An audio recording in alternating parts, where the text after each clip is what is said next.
Well, good morning, welcome to another video on the An Everyday Angler YouTube channel. Today I'm heading to Gold Valley Lakes. Now obviously a very, very well known match fishery, and we've got some very decent fish in there as well, but I've never fished there before. Bearing in mind it's literally 20 minutes from my house. I don't know why, I've just never fished there. I fished Willow Park, which is around the corner, just never Gold Valley, so I'm actually really looking forward to it. I was supposed to be with my old mucker Steve, the Passionate Piscator, was supposed to be fishing with me today, but due to some unforeseen circumstances, he's not been able to make it down, but there's a possibility we might be going next weekend, so we'll have to see. So yeah, let's get to the lake, have a little look around, possibly have a bit of breakfast in the cafe, and then get fishing. I'll see you when we get there.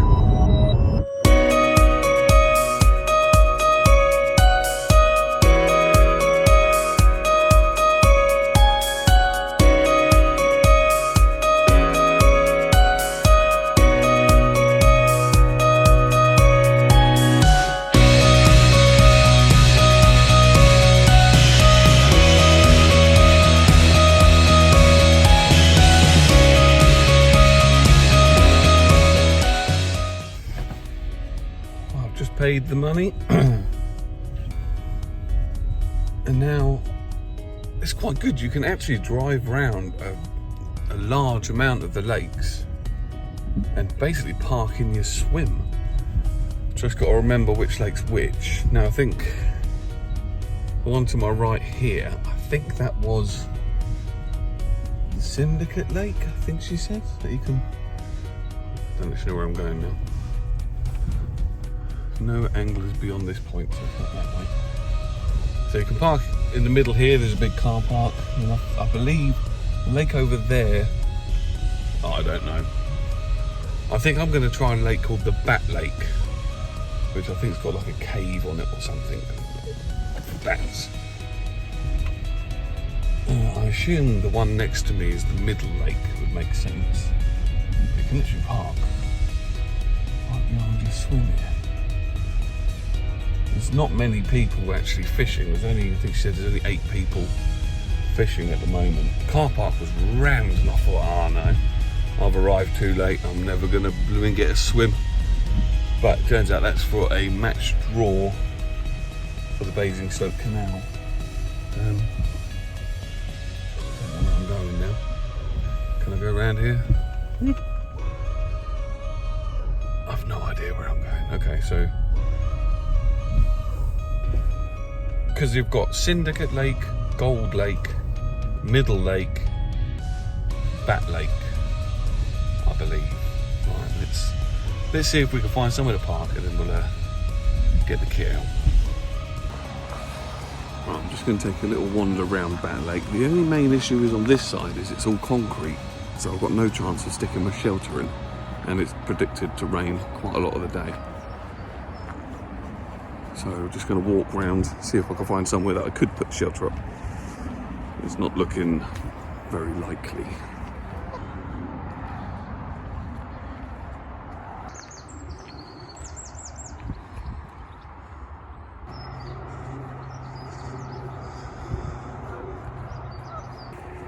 Well, as lovely as the Bat Lake looks, I'm just not going to be able to get my shelter in anyway. I mean, it's raining now, so I mean, this could be an absolute failure.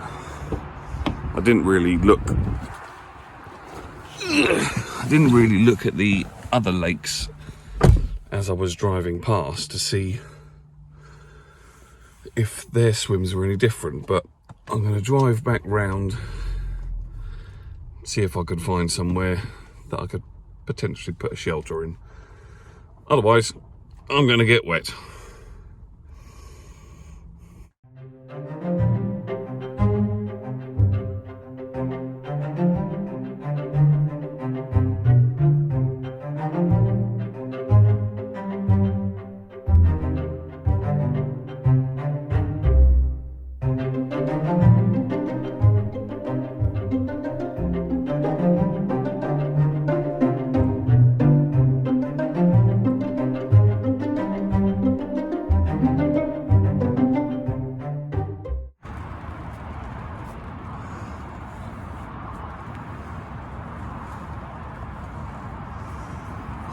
finally starting to get set up. We're in the shelter. Next time I come here, if I come here again, I think an umbrella. I do have an umbrella, but a couple of years ago, really strong winds just ripped the rear pegging points off it completely. So the only way I can really use it is if there's not a lot of wind. And to be fair, there's not a lot of wind today. Because there's so much concrete, this shelter, I mean, I've got pegging points either side, either corner and the back, but the two either side of that are right on the concrete, so there's no pegging point there at all, so it's just going to flap around in the wind. Right. Seems like I've been here ages. It doesn't normally take me this long to get sorted.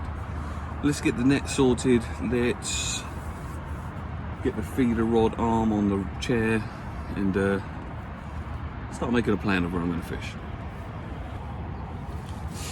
Okay, so tactics for the day. Primarily I'm going to be feeder fishing, that's in flatbed feeder fishing. I do have a float rod, probably going to bait a little area in the margins and possibly go for perch later on. Supposedly there's some quite big ones in here. This is the hook link that I'm going to put onto my feeder. So it is a tiny little, it's a 12mm wafter that I've trimmed down, so it's quite small, size 12 hook, £5 main line, or £5 line should I say, made into a hook link. I think there was, may not have been here, it may have been another place that had a braid band, and just in case I was going there, I had to take that into consideration. I can't remember if here did. So it's a small mono hook link. Then I'm going to use one of these feeders. Pretty sure the rule is no fixed rigs here at all, so this slides up and down a line to a quick change bead at the bottom. And it is literally a case of taking the loop on the end of your hook link, putting it on the end of the bead, pull the bead cover down, and that's it, she's on. So it's very, very quick and easy. Now, I did just make my ground bait up. I already had about 1/4 kilo of crumbed fruit crush boilies in here, and I've added some ground bait to it, wet it all up, and I think it's about right now. It looks like this. It's a nice light fluffy mix. What I am going to do first is take the fruit crush glug. I'm going to drop me a hook bait in there. It's really thick, this stuff, so it does stay on very well. I don't need the whole thing covered because it's very light, so it's not really sinking into the glug, but as long as I've got some on there, like so, that is fine. Then put some ground bait. Point the camera down.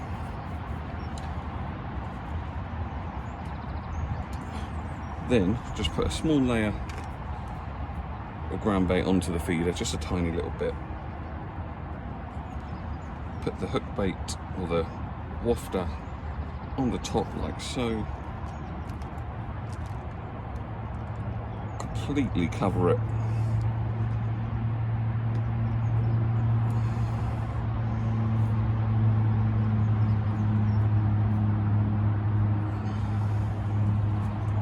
A little bit down there.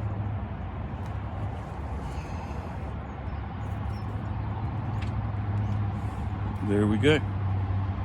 Nice little parcel.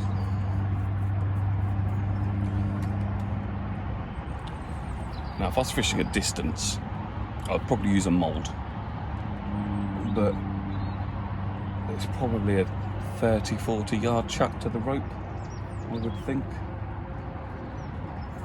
So this will do fine. But no idea what's going to happen. Never fished here before. This may be completely the wrong tactic, but set the land net up just in case, and then get her out.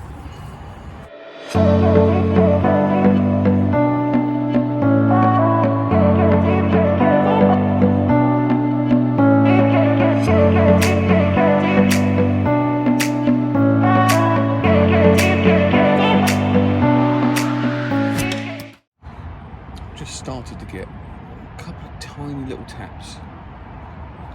That's probably just fish around the ground bait feeder, or around the flatbed feeder, just picking away at the bits. Sometimes results in a bite, sometimes doesn't. But at least I know there's something there. So what I'll probably do is give it a few minutes, 5 minutes maybe. If nothing happens and the little bites stop, then I'll bring it in,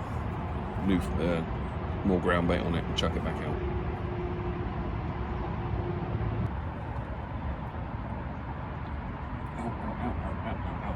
Ow. Hook's definitely sharp enough.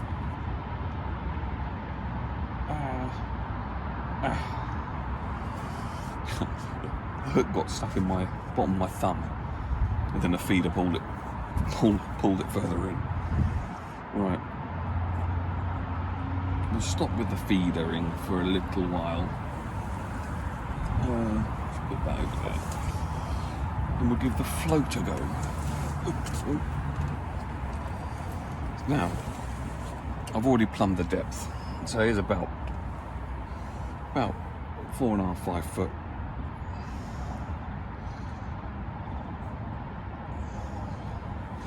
Only thing I may need to do, just realised this is set up still from when I was trying to catch carp at Ashmore. So I've got a size 14 hook, which is a little bit big for what I would usually use for this type of fishing. Now, another issue is the wind is coming in from left to right, so it may end up blowing my float into the bush where I'm fishing next to. And try and cast past the bush, maybe cast into the bush. It's not very easy when you're sat underneath a bivvy or a shelter. Pull that in, so just in front.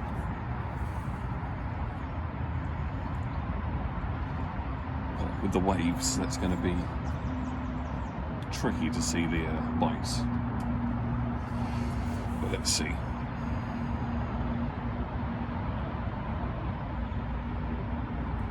I've been trickling ground bait. Well, I put one ball of ground bait in to start with, and I've been firing out maggots every 20 minutes or so. Only a few, literally a pinch. There's no point in putting loads out there if the fish aren't feeding. But what I am hoping is there is bream and perch and lots of other fish as well as carp in here. So I'm hoping at least something's biting. And perch should be biting. Well, I've given the float about half an hour. Not a touch that I can tell anyway. The waves are quite big. So I think I need to go and get some food. So put a little bit more bait in the edge before I go, and then go and grab a bacon and sausage bap or something like that, bring back to the swim. And then just continue fishing. From what I know about these lakes, there is a huge concentration of carp in here. It might just be they're in a completely different area to what I'm in. There's people fishing opposite me to my left. So I don't really want to go down there, but I haven't seen them hooking into anything. So it might just take a bit of time for them to come into the area, or a few fish to come into the area. They may never come into the area. We'll keep plugging away, but first, food.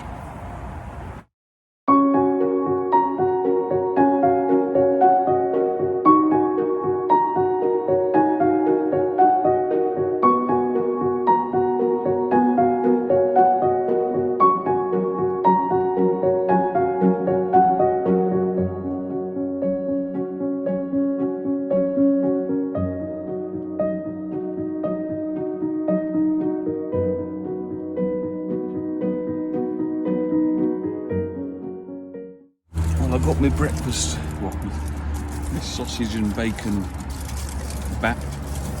I'm expecting good things from this. Nearly £6. I hope it's good. Actually, I need to get the brown sauce out.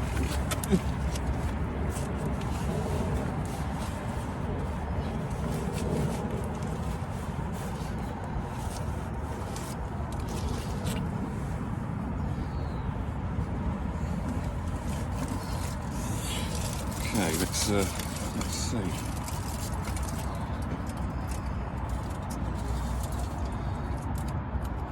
Decent size, that's for sure.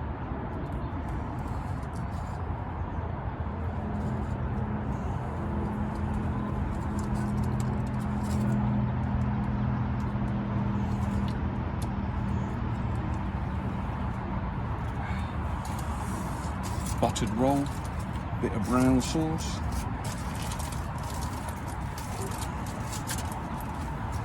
I mean, to be fair, it's pretty sizable. Alright, let's get into it.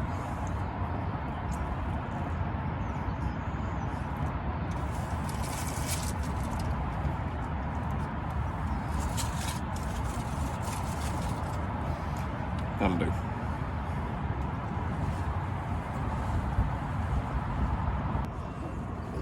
Okay, I've got a fish on. It went straight through the bush as I thought it might. I've still got part of the bush attached, which is not great.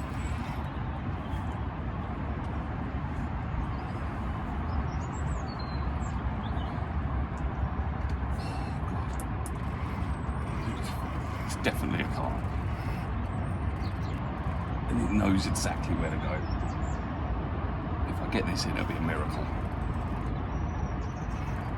It's going straight down the margin. God knows what else is going to be on the line.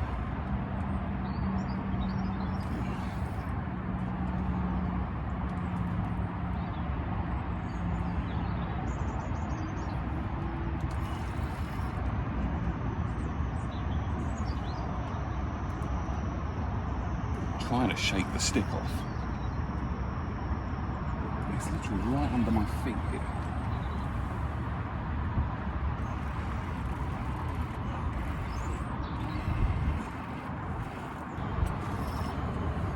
Right, I'm gonna have to move.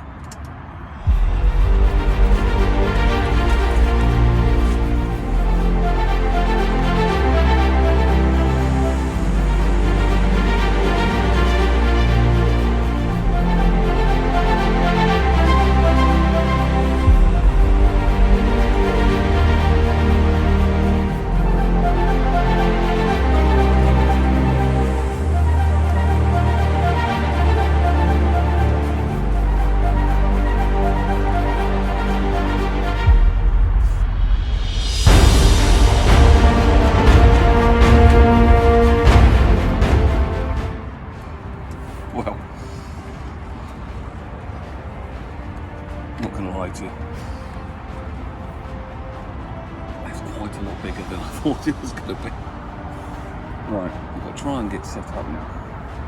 It's very difficult in such a compact swim, and the fact that I've got a fish in the net, about 3 ton of twigs and branch on one end, to try and sort out. But right, let's put the rod down. Let some line off. And see what we can do. Christ.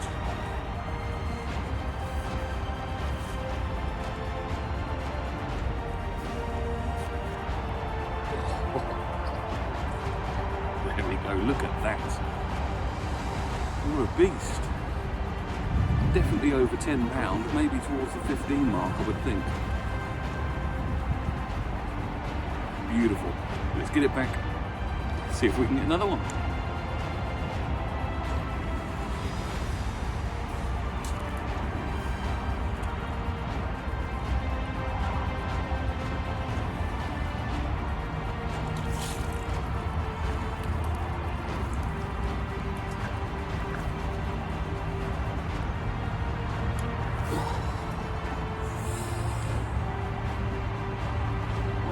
sort the mess out now that's on the float.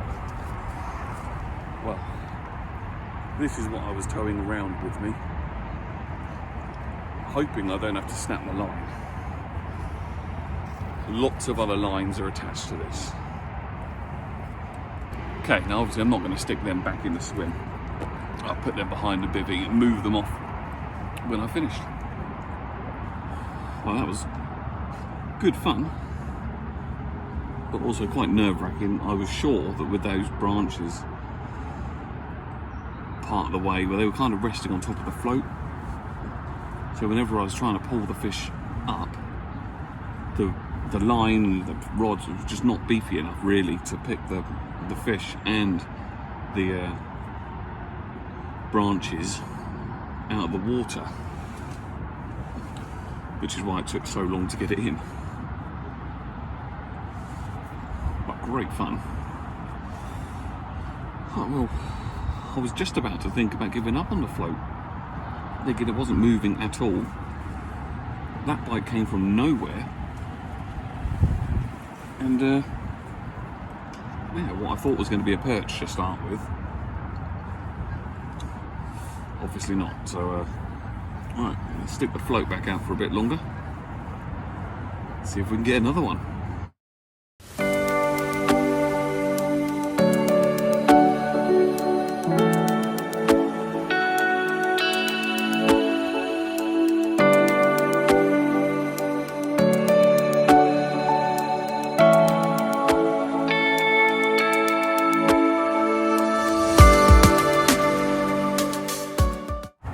I think the swim was probably well and truly disturbed by that fish and all the commotion.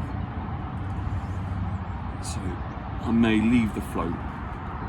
We'll leave it out for another 5 minutes. The duck's trying to eat the float.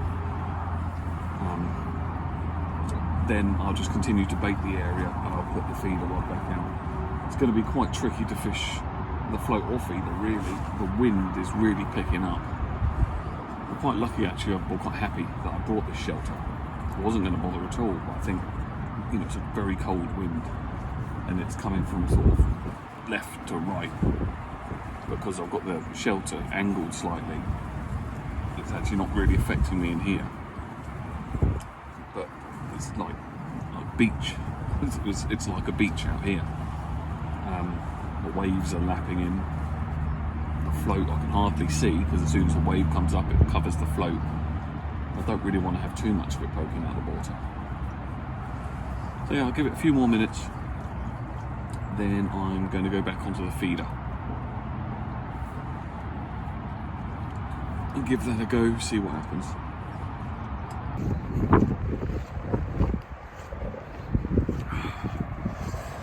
Definitely an upside having a cafe on the site. I needed something to warm me up. Well, I'm getting a few more bites now. I'm just missing them all. So it's either small fish or just not connecting.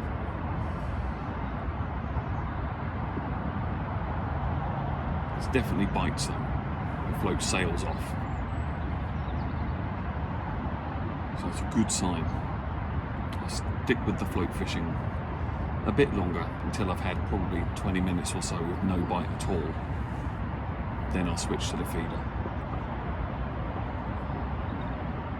Again. Well, nothing's happened on the float for quite some time, no bites, so I'm going to reel that in and get the feeder rod back out.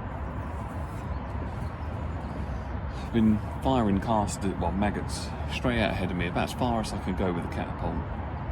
So it's a bit further in than what I've been fishing previously on the feeder rod. So I'm going to give that a go, fish a bit closer in, just see if anything's about.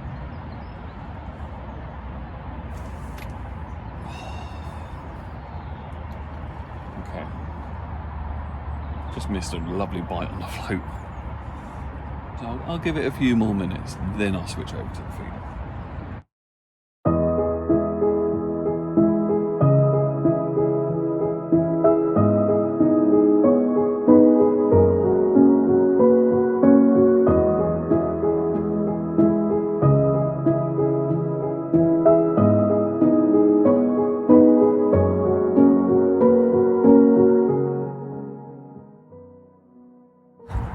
the feeder rod back out. Chucked it fairly close in, underarm lob, to roughly where the maggots have been going, just to see if that brings any attention in. And I've put a few I've had these maggots for over a week now, since I last went fishing. So I've sifted off any of the casters and put it into the mix. May make no difference at all, but I'll continue to bait the margin swim. So hopefully something else comes along. I mean, I'm very, very glad I caught that fish earlier, because I think it's got even colder. But keep an eye on the tip. See if anything comes along. Right, I've got fish on the feeder. Just trying to move things out of the way. I don't think it's a carp. This is a small one.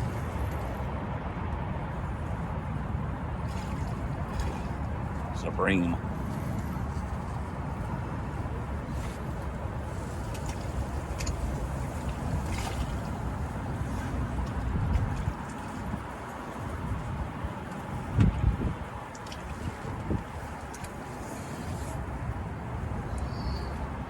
That's the carper's worst nightmare, but I love a bream.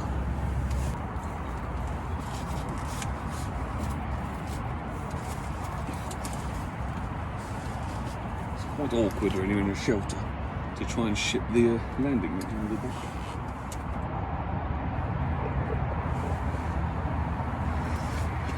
There we go. Slabba-dabba-ding-dong. Very pleased with that. On the wafter, not just for carp. Let's slip her back.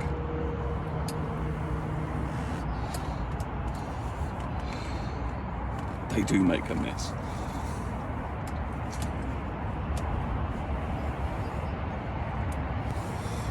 Lovely jubbly. Let's stick it out and get another one. Another fish on. Pretty sure it's another bream.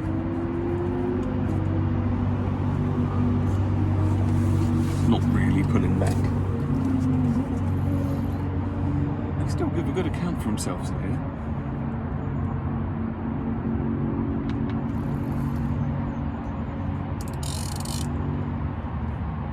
Maybe a slightly bigger bream.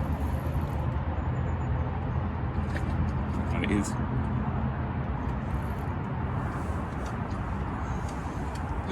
Oh no.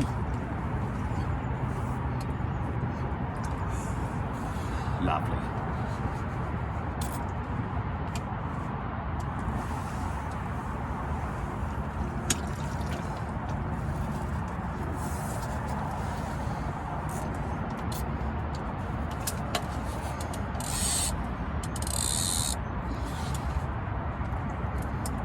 Do the shorter landing net pole.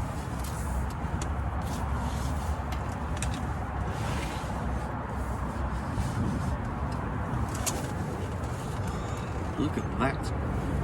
That was a beautiful big bream. Probably get on for £4 or £5, I reckon, that one. Absolutely beautiful. Let's slip her back. Well, it's turning into a decent bream session. Absolutely ideal.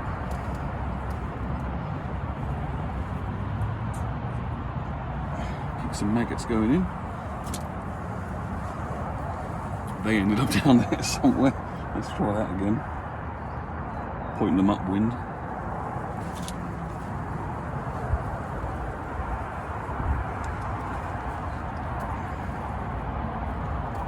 Ooh, crossing.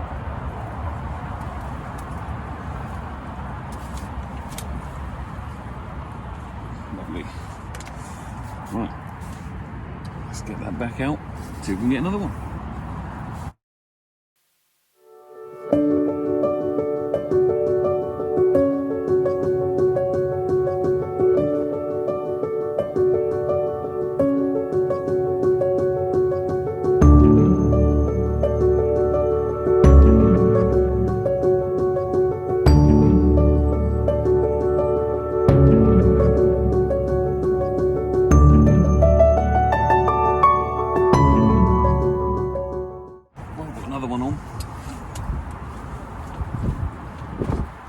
a long time, this one.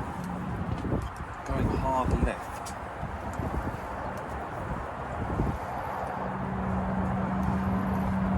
I only assume it's another bream.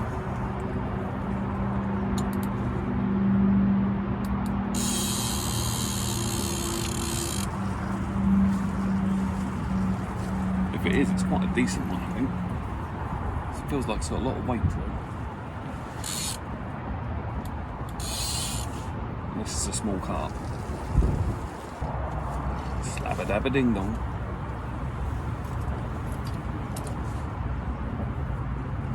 I can't believe how well it goes for a bream.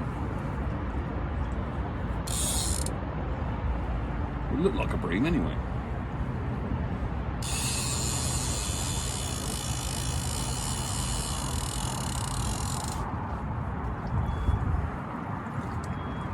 Supercharged bream.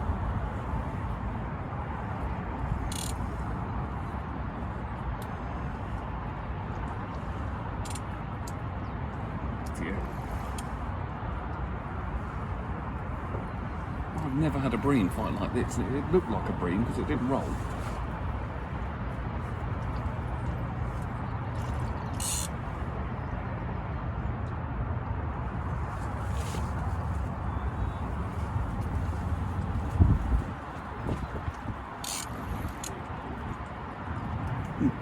It's not, it's a carp.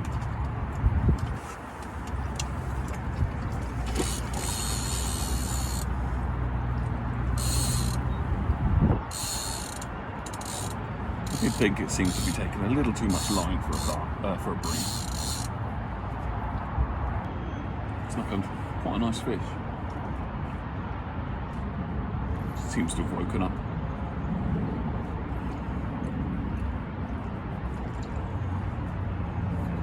Good stamp of fish in here though.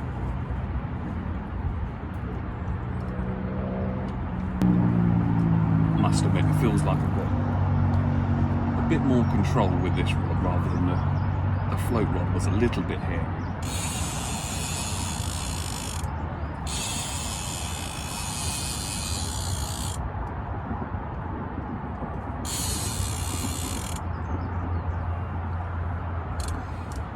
He's going for it.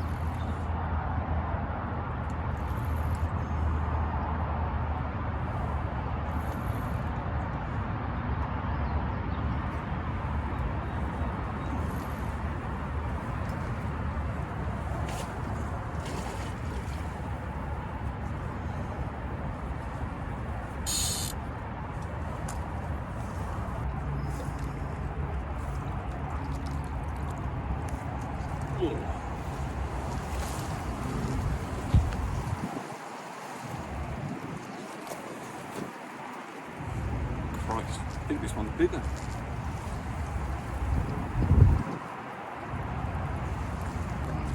It's very, very lively. There we go, look at that. Absolutely stunning. This one's definitely around 15 pounds. There is a mat down here.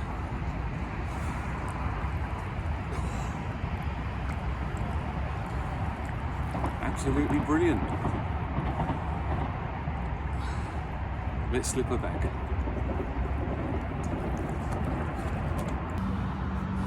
That was an absolutely lovely carp. Far bigger than I expected. I can't believe the stamp of the fish in here. I'm definitely going to come back. It's a really cold day. That water is absolutely freezing. And if I didn't have my shelter up, I'd be even colder. And it's fishing all right. Now, the two bream and the carp that I recently had have all come to the same flatbed feeder and a little, hang on, I'll get one.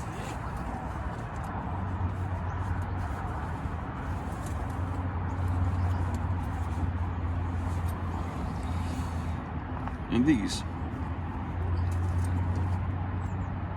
little wafters, nice and white. I like a white wafter.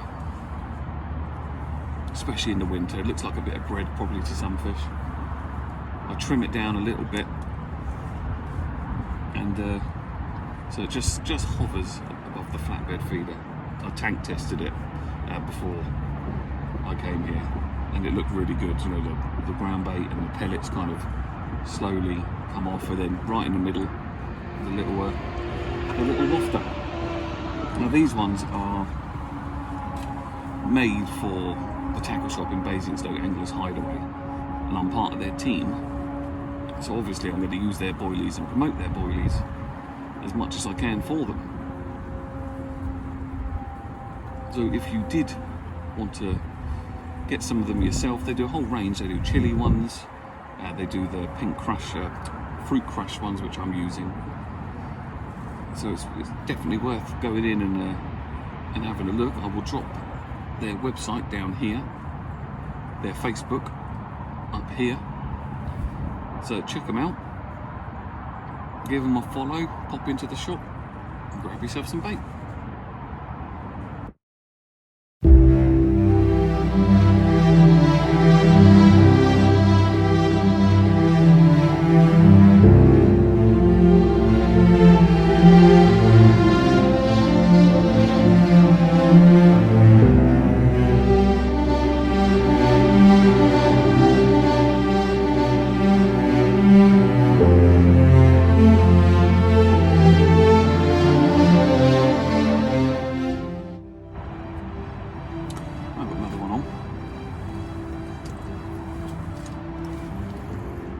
I think this one's just a fairly small green, I feel it.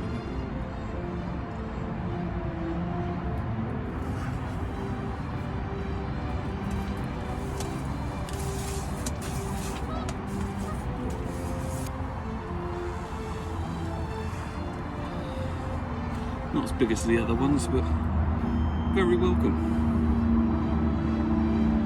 Bit slippery back. Well, that's about it. Packed everything away. Just about to bring the feeder rod in, pack it away and get everything back in the car. It's been an absolutely brilliant day, far better than I expected. The first hour seemed to pass. Well, I had the carp fairly early on the float, but after that it went dead for a long time. A few changes, a few tweaks, got a few fish. Can't ask for more on a cold, very cold day like it is, though my hands are absolutely freezing. So I'm going to pack up, stick everything in the car and head off home. Thanks for watching the video. Please like and subscribe, and I'll catch you on the next one.